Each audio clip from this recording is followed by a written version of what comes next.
Hello students, आज की class में हम लोग परिमेय संख्याओं के जोड़ एवं गुणा के बीजीय नियमों को देखेंगे, यानी कि algebraic laws in addition and multiplication of rational number.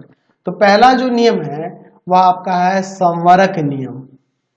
संवरक नियम, संवरक नियम जिसे हम लोग क्लोजर लॉ कहते हैं।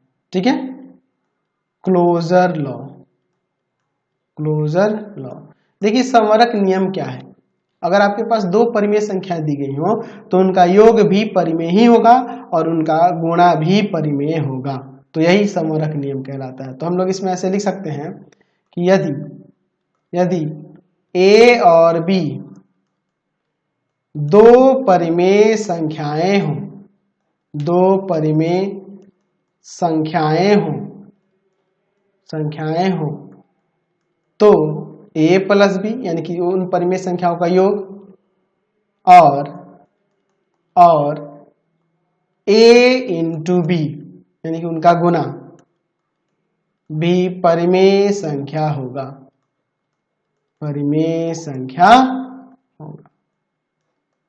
ठीक है, यानी कि अगर दो परिमेय संख्या दी गई हो तो उनका योग भी परिमेय संख्या होगा और उनका गुना भी परिमेय संख्या ही होगा। चलिए अब एग्जाम्पल से समझिए। मान लीजिए मैं यहाँ पे परिमेय संख्या लेता हूँ 2/3 और प्लस में यहाँ पर 4/3। दोनों परिमेय संख्या, इनका योग देखा जाएगा तो देखिए योग किस तरह से निकालेंगे। ऐसे ही ना जोड़ा जाता है जी, 6/3 कट गया तो 2 क्या है आपकी परिमेय संख्या है कि नहीं? ये दोनों परिमेय संख्या है तो ये भी आपकी परिमेय संख्या ही हो रही है। बिलोंग्स टू, इसको बिलोंग्स टू पढ़ा जाता है, यानी 2 क्या है? बिलोंग्स टू क्या है? रेशनल नंबर, परिमेय संख्या। क्यों से सूचित करते हैं इसको? चलिए अच्छा, अगर इनका गुणा भी देखें 2/3 और गुना 4/3, इन दो परिमेय संख्याओं का गुणा भी देख लो, आपका 8 और बटा में 9, ये भी आपका परिमेय संख्या होगा कि नहीं? तो हमें यहाँ संवरक नियम से क्या पता चल रहा है कि दो परिमेय संख्याओं का योग और गुणा भी परिमेय संख्या ही होता है। यहाँ पर हम लोग सिर्फ योग और गुणा की ही बात करेंगे। ठीक है, हम लोग यहाँ पर जोड़ और गुणा की ही बात करेंगे, समझे ना बात को? क्योंकि हम लोग ऊपर ही लिख चुके हैं कि परिमेय संख्याओं के जोड़ और गुणा के बीजीय नियम हम लोग यहाँ देख रहे हैं। अगला देखते हैं दूसरा नियम, क्रम विनिमय। क्रम विनिमय, विनिमय नियम, क्रम विनिमय नियम यानी कि कम्यूटेटिव लॉ। कम्यूटेटिव लॉ क्या होता है? क्रम विनिमय नियम क्या होता है? कम्यूटेटिव लॉ क्या होता है? ठीक है, तो हम लोग यहाँ पे ऐसे ले लेते हैं कि यदि ए और बी दो परिमेय संख्याएं हों, दो परिमेय संख्याएं हों, परिमेय संख्याएं हों तो पहला देखिए इसमें a प्लस बी जो होगा b प्लस a के बराबर होगा। a plus B, b plus a के बराबर होगा। ये क्या कहलाता है? योग का या जोड़ का, जोड़ का या योग का कह सकते हैं, या योग का क्रम विनिमय नियम। क्रम विनिमय नियम, क्रम विनिमय नियम। ठीक है, जोड़ का क्रम विनिमय नियम, a प्लस बी जो होगा b प्लस a के इक्वल होगा। उसी तरह से गुणा का जो हो जाएगा a इंटू बी इक्वल हो जाएगा b इंटू ए के। जैसे क्या कहेंगे? गुणा का क्रम विनिमय नियम, क्रम विनिमय नियम, क्रम विनिमय नियम किसका? गुणा का। जैसे आप एग्जाम्पल से समझ सकते हैं इसको। मैं यहाँ पे लिख देता हूं, मैं लिख देता हूं 2/3 प्लस 4/3। जैसा कि मैंने अभी आपको जोड़ के दिखाया था, 2/3 में 4/3 जोड़ो या फिर 4/3 में 2/3 जोड़ो, दोनों ही कंडीशन में आपको प्राप्त क्या होगा? दोनों में 6/3 यानी कि यहाँ पर 2 प्राप्त होगा। तो इसको जोड़ेंगे या इसको जोड़ेंगे, दोनों समान है, यानी कि यहाँ पे ये कौन सा नियम काम कर रहा है? तो योग का क्रम विनिमय नियम। ठीक है, उसी तरह से अगर गुणा की बात करेंगे तो 2/3 गुना 4/3 गुना करके देखो, या 4/3 2/3 गुना करके देखो। अब यहाँ गुना करके देखोगे तो इधर देखो 8/3 आएगा और इधर भी आपका 8/3, दोनों तरफ समान रूप से आ रहा है कि नहीं? तो इसे हम लोग क्या कहेंगे? क्रम विनिमय किसका नियम? गुणा का क्रम विनिमय नियम। समझ गए? तो योग और गुणा का क्रम विनिमय नियम समझ गए। चलिए अगला देखते हैं साहचर्य नियम। साहचर्य नियम, साहचर्य नियम यानी कि एसोसिएटिव लॉ। एसोसिएटिव लॉ क्या होता है, साहचर्य नियम क्या होता है? देखिए अगर आपके पास 3 परिमेय संख्याएं हो, यहां पे ले लेते कि यदि ए बी तथा सी 3 परिमेय संख्याएं हैं, 3 परिमेय संख्याएं हो तो पहला देखिए, इसमें पहला देखिए A plus B plus C equal to में ए प्लस बी और प्लस सी, तो इसे क्या कहेंगे, जोड़ का साहचर्य नियम, जोड़ का साहचर्य नियम या योग का साहचर्य नियम। ठीक है। अच्छा दूसरा देखिए A into B into C equal to में ए इंटू बी और इंटू सी। देखो इसमें पढ़ने का भी तरीका है, जैसे इसको पढ़ रहे हैं तो ए रुक रहे हैं, फिर बी इंटू सी, फिर यहाँ पे देखिए ए इंटू बी और फिर रुक के इंटू सी। इसका मतलब है कि ये दोनों एक साथ पहले गुना हो रहा है। इसमें देख रहे हैं ना कि पहले बी में सी से गुना कर लेना और फिर ए के साथ गुना कर रहा है, यहाँ ए में बी से गुना कर रहे हैं फिर उसके सी के साथ गुना कर रहे हैं, तो ये दोनों क्रम में बराबर ही होगा। तो यहाँ पे इसे क्या कहेंगे, गुणा का साहचर्य नियम, गुणा का साहचर्य नियम। जैसे मैं एग्जाम्पल के लिए आपको बताता हूं, मैं यहाँ पे लिखता हूं 2/3 प्लस में 4/3 और प्लस में 1/3, या मैं ऐसे लिखता हूं 2/3 प्लस 4/3 और प्लस में 1/3। इन कंडीशन में, दोनों कंडीशन में इक्वल ही आएगा। ये जोड़ का साहचर्य नियम काम कर रहा है। यहाँ पे देखिए 2/3 और प्लस में यहाँ 5/3 हो जाएगा, यहाँ 6/3 और प्लस में 1/3 हो जाएगा, यहाँ पे 7/3 और यहाँ भी 7/3, दोनों तरफ समान आ गया कि नहीं। तो यहाँ पे जोड़ का साहचर्य नियम। उसी तरह इसमें गुना का भी चेक कर सकते हैं, कोई दिक्कत इससे नहीं है। तो गुना वाले में भी इसी एग्जाम्पल को लेकर देख लेते हैं। 2/3 गुना में यहाँ पर 4/3 गुना 1/3 इक्वल टू में 2/3 गुना में 4/3 और फिर गुना में 1/3। तो चलिए अब इसको सॉल्व करेंगे तो देखिए क्या हो जाएगा, 2/3 और गुना में यहाँ 4/9, 8/9 और गुना में 1/3। चलिए अब देखिए यहाँ पर इधर आपका आ जाएगा 8/27 और इधर भी 8/27, समान आ गया कि नहीं। तो यहाँ पे कौन सा काम कर रहा है, तो गुणा का साहचर्य नियम काम कर रहा है, समझ गए। चलिए अगला देखते हैं हम लोग, तत्समक अवयव की उपस्थिति। तत्समक अवयव की उपस्थिति, ठीक है, यानी कि existence of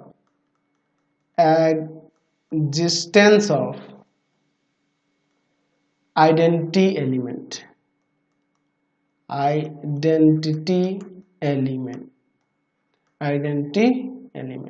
existence of identity element, तत्समक अवयव की उपस्थिति। अगर मान लीजिए हमारे पास, यहाँ पे लिख लेते हैं कि यदि ए एक परिमेय संख्या हो, तो देखिए अगर a एक परिमेय संख्या हो तो हम लोग यहाँ कह सकते हैं कि अगर हम a में 0 को जोड़ दें या 0 में a को जोड़ दें तो यहाँ पे हमें क्या पुनः मिलेगा, a ही मिलेगा। तो हम लोग तत्समक अवयव उन्हीं अवयव को कहते हैं जिसके साथ किसी अवयव की संक्रिया करने पे पुनः वही अवयव प्राप्त हो जाए। तो हम लोग देख रहे हैं यहाँ की जोड़ की संक्रिया कर रहे हैं a के साथ 0 की, तो हमें फिर से a ही प्राप्त हो रहा है। तो इसलिए यहाँ पे 0 जो होगा जोड़ का तत्समक अवयव कहलाएगा।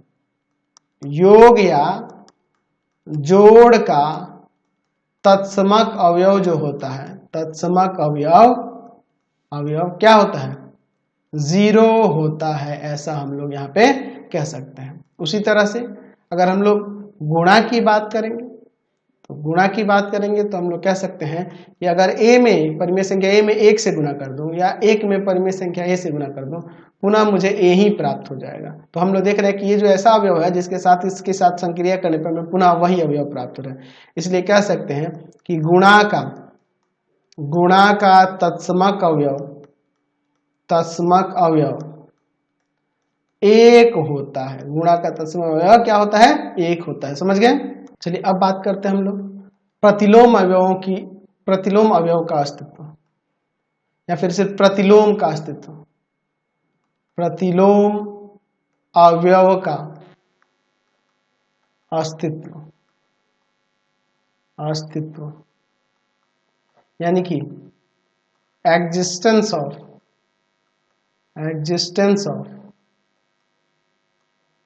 Inverse element, existence of inverse element. ठीक है, इनवर्स एलिमेंट का अस्तित्व क्या होगा? Existence of inverse element. चलिए देखिए यहां पर ले लेते हैं कि यदि a एक परिमेय संख्या हो तो यहां पे देखिए, अगर हम लोग a में -a जोड़ें या फिर -a में a जोड़ें तो हमें तत्समक अवयव 0 प्राप्त होगा। तो 0 क्या है? योग का तत्समक अवयव था। तो अगर किसी अवयव के साथ किसी अवयव की संक्रिया करने पर हमें तत्समक अवयव प्राप्त होता है तो वह उसका क्या कहलाएगा? प्रतिलोम कहलाता है। तो यहाँ पे आप कह सकते हैं कि a का योज्य प्रतिलोम या फिर योग का प्रतिलोम या जोड़ का प्रतिलोम, ठीक है, क्या कह सकते हैं? जोड़ का भी प्रतिलोम कह सकते हैं। जोड़ का प्रतिलोम वह क्या कहलाएगा? ठीक है, वह क्या कहलाएगा? माइनस का a कहलाएगा। ठीक है, एक और नाम से इसे जान सकते हैं हम लोग, ऋणात्मक अवयव भी कह सकते हैं, ऋणात्मक अवयव भी कह सकते हैं। ठीक है, तो ध्यान रखना है योज्य प्रतिलोम क्या होगा। जैसे अगर मान लीजिए कोई हमें कहता है कि 2/3 का योज्य प्रतिलोम, तो -2/3, बस चिन्ह बदल देना है उसका, समझ गए? अगर माइनस में है तो प्लस में कर देना, प्लस में है तो माइनस में कर देना है। समझ गए योज्य प्रतिलोम क्या होगा?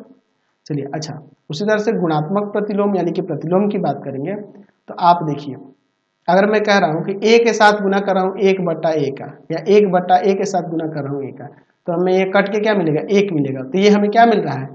हमें मिल रहा है तत्समक अवयव गुणा का। तो तत्समक अवयव गुणा का मिलने लगा, अगर तत्समक अवयव मिल गया इन दोनों ऑपरेशन करने, तो ये इसका क्या कहलाएगा?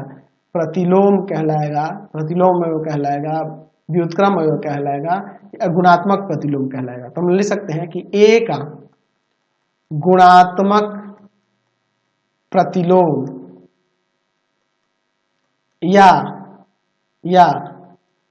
प्रतिलोम अवयव भी कह सकते हैं, या व्युत्क्रम अवयव भी कह सकते हैं। वह क्या कहलाएगा? व्युत्क्रम 1/a कहलाएगा। यानी कि अगर मान लो दे दे 2/3 का आपका गुणात्मक प्रतिलोम 3/2 हो जाएगा।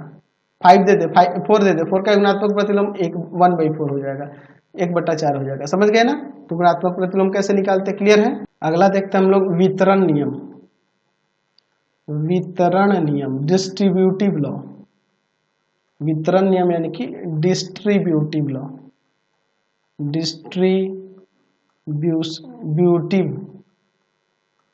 लॉ या डिस्ट्रीब्यूशन लॉ भी कह सकते हैं, डिस्ट्रीब्यूटिव लॉ या डिस्ट्रीब्यूशन लॉ। यहाँ पे लिख लेते हैं कि यदि a, b तथा c तीन परिमेय संख्याएं हों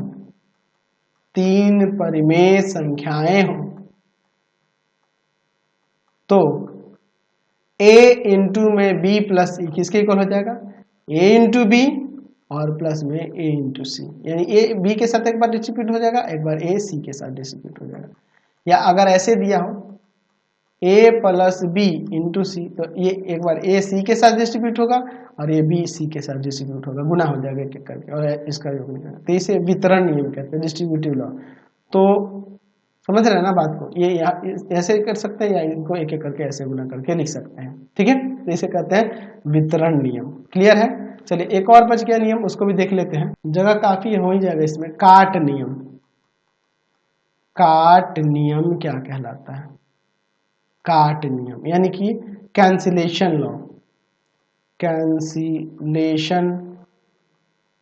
लॉ क्या होता है? काट नियम क्या होता है? यहाँ पे अगर मान लें, यहाँ पे ले लेते हैं, देखिए पहला, यदि मान लीजिए हमारे पास दे दे कि a प्लस बी बराबर है a प्लस सी के, इतना हो, तो हम लोग काट नियम से a को काट देंगे तो क्या बच जाएगा, b इक्वल टू सी होगा। अगर मान लीजिए ये दो परिमेय संख्या और इन दो परिमेय संख्या का योग इक्वल है, यहाँ पे देखो दोनों समान परिमेय संख्या है, तो इन दोनों समान परिमेय संख्या हटा देंगे, जैसे b इक्वल टू सी हो जाएगा। ये तो योग के लिए हो गया। और गुना के लिए क्या हो सकता है, यदि a नॉट इक्वल टू 0, काट नियम में इस गुना वाले में ध्यान रखना होगा, और a इंटू बी इक्वल हो a इंटू सी के, तो यहां से हम लोग a से a हटा देंगे, b बराबर में क्या हो जाएगा, c होगा। तो ये योग का काट नियम और यहाँ गुणा का काट नियम। ध्यान रखना कि इसमें a 0 के बराबर नहीं होना चाहिए, समझ गए, क्योंकि 0 के बराबर होते तो गुना करके 0 ना हो जाएगा, समझ गया ना बात को। तो a 0 के बराबर ना होगा तो इसे हटा देंगे, b किसके इक्वल हो जाएगा, c के। तो ये गुणा का काट नियम हो गया। तो समझ गए सभी नियमों को, सभी बीजीय नियमों को देख लिया आज की क्लास में। तो आज की क्लास में इतना ही रहने देते हैं, नेक्स्ट वीडियो में आगे देखेंगे। आपको हमारे 3 चैनलों को सब्सक्राइब करना होगा। पहला है path finder classes Chhapra, path finder classes Chhapra. दूसरा है आपके पास भारती भवन रविकांत सर, भारती भवन रविकांत सर, रविकांत सर। और तीसरा चैनल है Ravikant sir, Ravikant sir RD Sharma solution, RD Sharma solution. तीनों चैनल को सब्सक्राइब कर लेंगे। इससे रिलेटेड वीडियो के लिए सीधे डिस्क्रिप्शन में जाएंगे, इससे रिलेटेड नोट्स के लिए गूगल पे जाकर सर्च करेंगे www.ravikant.sir.in, और यहाँ जाकर आप सभी क्लासेस के नोट्स, उनके पीडीएफ को डाउनलोड कर सकते हैं, पढ़ सकते हैं। इंस्टाग्राम और फेसबुक पर जाके पाथफाइंडर क्लास चल रहा है, लाइक एंड फॉलो करना नहीं भूलेंगे। Thanks for watching the video. Comment करके जरूर बताया करें कि हमारे चैनल की वीडियोज आप सभी को कैसे लगते हैं।